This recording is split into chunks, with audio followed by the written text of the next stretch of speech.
네, 저 잔손이 많이 드는 문제라서 좀 이런저런 계산들, 자질구레한 계산 작업들을 좀 미리 해놨습니다. 그러니까 이 그래프 때문인데요. 네, 여기 보시면 이제 뭐 절대값이 화려하죠. 네, 그러니까 정확히 이제 두 군데가 되는데, 그러니까 그 두 군데에 대한 이야기를 하려면은, 그러니까 절대값 안에가 이제 0이 될 때를 생각을 하셔야 되겠죠. 그러니까 대표적으로 이제 요게 0일 때랑 요게 0일 때가 이제 경계값이 되는 것입니다. 그러니까 이 경계값을 좌우로 해서 그래프의 어떤 형태, 속성이 크게 달라진다고 보시면 되겠죠. 그래서 여기서 이제 마이너스 1이 되고 0이 됩니다. 자, 그래서 저는 이제 세 개로 구분을 했는데요. 당연히 이제 그 마이너스 1이라는 점과 0이라는 점을 어떤 이제 거기다 칸막이를 치게 된다면 그 실수축은 세 개의 범위로 분류가 되겠죠. 자, 1, 2, 3번 이렇게 크기 순으로 나와 있고요. 그러니까 이 그래프를 보시면 이제 특기하실 만한 점이 그 x 이퀄 마이너스 1일 때가 주인이 없습니다. 자, 그 이유는 뭐냐면 만약에 우리가 x에다가 마이너스 1을 넣게 되면 이 f, 제가 이제 f라고 했는데 이 f라는 녀석이 그러니까 이런 모습을 갖게 되죠. 자, 여기 마이너스를 넣어보세요. 그렇죠? 0이 되죠, 0. 그죠? 0이 됩니다. 네, 분모가 0이 되면요, 이것은 구할 수가 없습니다. 수학에서 이것은 취급하지 않아요. 그래서 이때는 우리가 분자의 값과 상관없이 함수 값을 구할 수 없다라고 생각하는 것이 타당합니다. 그래서 x가 마이너스 1일 때는 이 함수에 대입을 할 수 없는 형태이기 때문에 당연히 우리가 범위에서도 빼주는 것이 맞아요. 자, 마이너스 1보다 작을 때는 절대값이 이런 식으로 풀립니다. 자, 얘 반대로 풀리고요. 자, 얘도 반대로 풀려야 되겠죠. 따라서 결과 2가 되고요. 마이너스 1보다 크고 0 이하일 때는 자, 여기는 이제 x 더하기 1은 수면 위로 올라오겠죠. 그 다음에 여기 2x 같은 경우는 여전히 음수 형태를 취하게 됩니다. 자, 마이너스 2가 되고요. x가 0 이상일 때 그때는 이제 둘 다 풀리게 되니까 자, 이런 형태를 취하게 됩니다. 그래서 이제 1번 자, 1번에 해당하는 것 y 이퀄 2 상수함수가 되겠죠. 그 다음에 2번 영역에서는 마이너스 2가 되고요. 3번 영역에서는 여러분들이 여기서 이제 그 나눗셈 등등 하셔가지고 점근선 등등 고려하셔서 그림을 그리면은 아마 이제 이런 그림이 나올 겁니다. 이제 여기서는 물어보고 있는 게, 그러니까 이 두 개가 안 만난다는 얘기죠. 그러니까 안 만나려면은 우리가 제가 이제 이 g라고 해놓은 그러니까 이 함수가 이 f가 열어준 이 빈 공간 사이를 통과해야 됩니다. 자, 저 틈 사이로 뻗어져 나가야 되겠죠. 그럼 저 틈은 어디서부터 어디까지가 허용이 되느냐 이겁니다.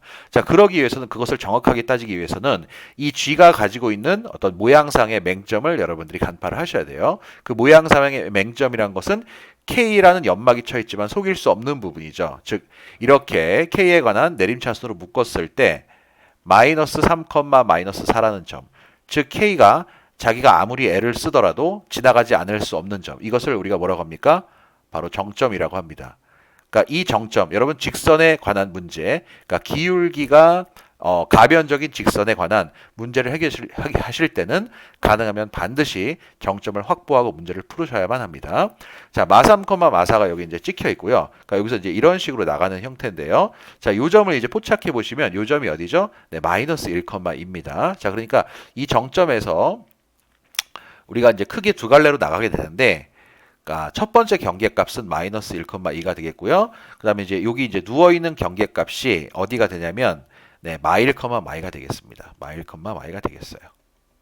자, 그래서 그냥, 어차피 얘네 사이의 기울기는 필요한 정보가 되겠죠. 그래서 둘 사이 기울기를 한번 구해보겠습니다. 자, 위에 같은 경우는, 네, 2분의 6이 되겠죠? 이거 3입니다. 자, 밑에 같은 경우는요, 마3에서 마일까지 역시 2고요. 마4에서 마일까지 2가 돼가지고, 네, 1 이렇게 됩니다. 자, 즉 어떤 식으로 윤곽을 잡을 수가 있냐면 그러니까 대충 이 K라는 것이 어떤 이제 1에서부터 3 사이를 이제 움직이는 그런 시나리오가 되겠구나라는 것이죠. 그런데 이제 우리가 아직까지 생각하지 않은 것이 뭐가 있냐면 그런데 내가 아직 계산을 안 해봐서 모르겠지만 얘가 이렇게 이제 눕다 보면은 그러니까 요 마이너스 1, 마이너스 2라는 요 뻥 뚫린 점과 먼저 조우하게 될지 아니면 요 커브 이 유리 함수가 가지고 있는 요 커브의 볼록 나온 부분과 먼저 조우하게 될지는 잘 모르겠다. 자, 그래서 그걸 한번 생각해 봐야 되겠다. 그럼 언제 만나기 시작하냐 하면 자, 접할 때 만나기 시작하는 거게 되겠죠. 그래서 이 K라는 값을 모른다고 치고 이 두 식을 갖다가 연립을 해봤습니다. 자, 접하는 그 순간에 만나기 시작하기 때문에 그 위치에 해당하는 K를 구하기 위해서는 우리가 일단 이것을 분모를 곱해준 다음에 X에 관한 내림차순으로 다시 재정렬하여 이와 같이 판별식으로 정리를 해주시면 되겠어요. 자, 이렇게 이제 계산을 끝마치시면 K 이퀄 1 또는 9라는 값을 얻게 되거든요. 그런데 여러분 여기서 K 이퀄 9는 해당 사항이 없습니다. 이 문제랑 내용이 상관이 없어요. 왜냐하면은 만약에 이제 K가 9가 되잖아요. 그러면은 이 G 값이 어떻게 되냐면요. G는 이제 9x 플러스 27 빼기해서 9x 플러스 23이 되거든요. 자, 여러분 9x 플러스 23 한번 생각해 봅시다. 자, 저 까마득히 높이 있겠죠. 자, 이게 어떻게 된 거냐면요. 그러니까 우리가 이 식 자체에서 접한다는 그 위치를 알기 위해서 연립을 했을 때는 이 식 자체는 여러분 어떻습니까? x가 범위를 안 가지고 있죠. 즉 실수 전체라는 대전제를 깐 거예요.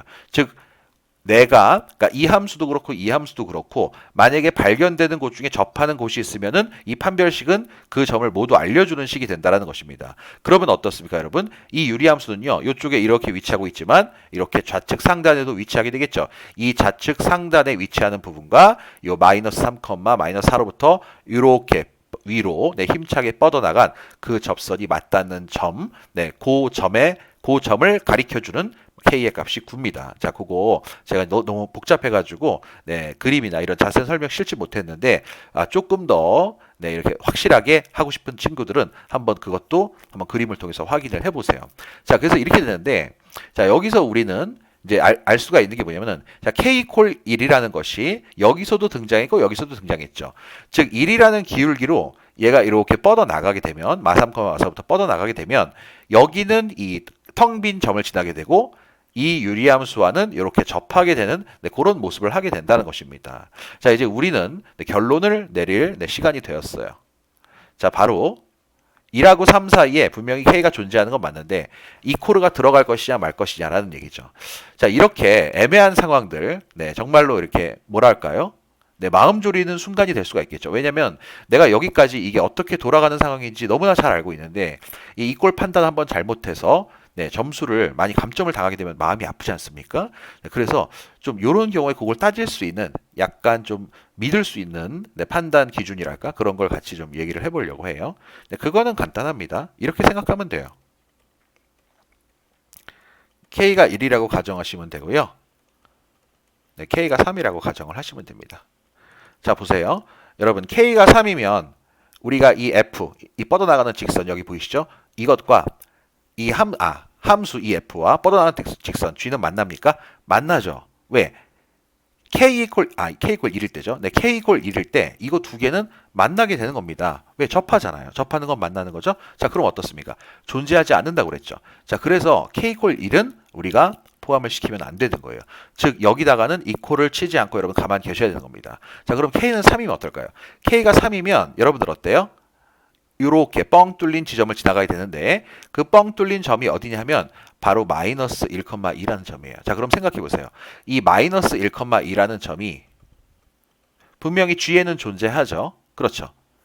그렇다면 F에는 존재하는가? 그 F에 존재한다면 우리가 F의 자리에 X 자리에 마이너스 1을 넣어서 함수값 2를 얻을 수 있어야 한다는 얘기죠.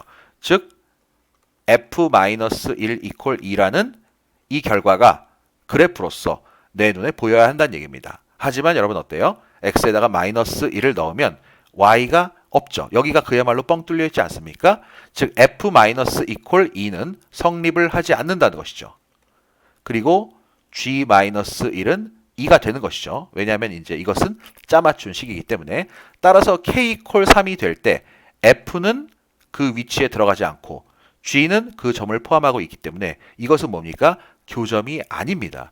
교점이 아니기 때문에 교점이 존재하지 않는다라는 이 조건에 부합을 하는 것이죠. 따라서 여기는 이렇게 이퀄 표시를 해주셔야 합니다. 자, 그래서 이 문제의 이제 정답은 2번이 나왔습니다. 여러분 수고하셨고요. 자, 지금 여러분 이 보기를 보시면요. 1, 2번이 굉장히 흡사하죠. 그 다음에 4, 5번이 굉장히 3, 4번이 또 굉장히 흡사하지 않습니까? 자, 이와 같이 그러니까 이것들이 여러분들한테 간접적인 힌트로 작용할 수가 있는데요. 그렇죠?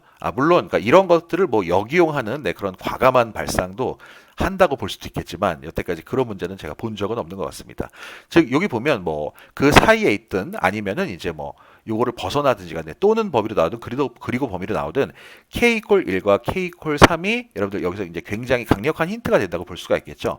따라서 이 그림을 그릴 때 오히려 여러분들을 알쏭달쏭하게 만들기 위해서 나와 있는 이 데이터들을 오히려 나 자신에게 유리하게 활용할 수 있다는 얘기입니다. 즉 뭐냐면 여기다가 이제 마3, 마4라는 정점을 찍어놓고 k가 1일 때에 대한 직선, 그 다음에 k가 3일 때에 대한 직선을 그려놓고 오히려 시작을 해도 여러분들이 훨씬 더 문제를 쾌적하게 안정된 마음으로 풀어갈 수 있다는 얘기예요. 네, 여기까지 듣느라 수고하셨습니다.